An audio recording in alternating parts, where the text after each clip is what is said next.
दुग्ध उत्पादक जो भी हमारा परिवार है उसके अच्छे दिन, बहुत अच्छे दिन आने वाले हैं।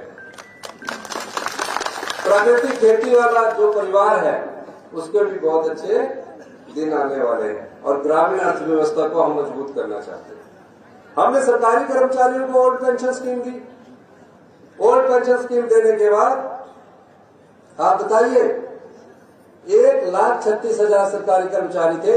राजनीतिक लाभ अगर हमने देखना होता तो हम देते 2027 में। हमने राजनीतिक लाभ नहीं देखा, हमने सामाजिक सुरक्षा देखी और सामाजिक सुरक्षा में हमने उनका बुढ़ापा सुरक्षित किया, क्योंकि जो आने वाली पीढ़ी है पता नहीं साथ रहे ना रहे, लेकिन उन बुजुर्गों का बुढ़ापा सुरक्षित रहे। हमने अनाथ बच्चों की पढ़ाई का 27 साल तक की उम्र का खर्चा हिमाचल प्रदेश की सरकार ला रही है, 2 साल के भीतर हमने किया।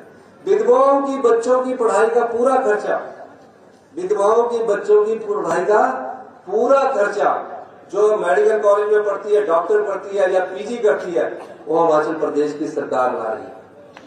1500 रुपया महीना हमने देना शुरू कर दिया।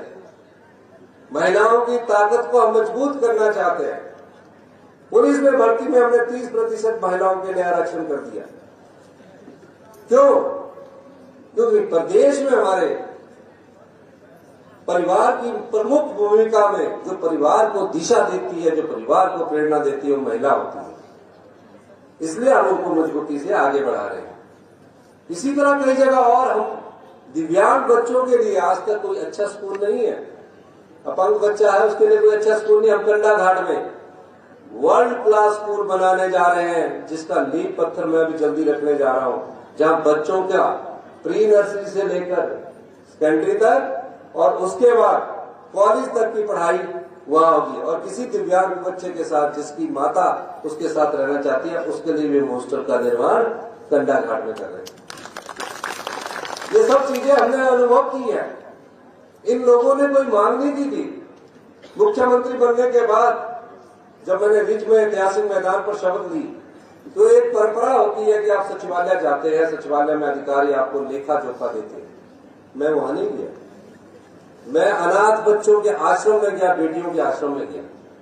वहां मैंने देखा कि किस ढंग से रहती है, उनके खाने का ढंग देखा, उसके रहने का ढंग देखा। और उसके बाद हिमाचल प्रदेश हिंदुस्तान की पहली ऐसी सरकार लगी जहां इन बच्चों को हमने बोला सरकार ही माता है, सरकारी पिता, चिल्ड्रन ऑफ द स्टेट का दर्जा दिया गया। आज हर बच्चे के अकाउंट में 27 साल तक 4,000 रुपया जाएंगे। अगर वो डॉक्टर बनता तो 1.5 लाख रुपया उसके पास जाएगा। हॉस्टल की फीस पूरी सरकार देगी। और जिस तरह हम अपने परिवार के बच्चों को घुमाने के लिए मंदिरों में ले जाते हैं, या गोवा घुमाने ले जाते हैं, या केरला घुमाने ले जाते हैं, या किसी और क्षेत्र में घुमाने ले जाते हैं, उसी तरह इन बच्चों को साल में, कल हमारी कैबिनेट है उसमें रूल में परिवर्तन कर रहे हैं कि उन बच्चों को भी साल में, जो अपनी माँ को खो चुका, अपने पिता को खो चुका है, उन बच्चों को भी साल में एक बार 22 ईयर घूमने का मौका 15 दिन के लिए हमारी सरकार देगी और 3 स्टार होटल में रहने का खर्चा देगी, ताकि उनके मन में ये हीन भावना न आए कि मेरे माँ बाप इस दुनिया में चले गए, मुझे देखने वाला कोई नहीं है। तो हमने उनको चिल्ड्रन ऑफ द स्टेट का दर्जा दिया। तो ये संवेदनशील सरकार है। समाज के लोग थोड़ी आए हमारे पास कि हमारे मकान गिर गए हैं। हमने भावना को देखा है।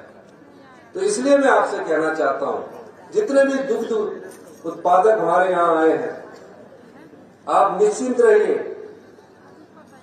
आने वाले बजट में किसान आधारित हमारा बजट हम करने जा रहे हैं, जहां किसानों की सुविधाओं के लिए, किसानों को कैसे मजबूत किया जाए, आम नागरिक को कैसे मजबूत किया जाए।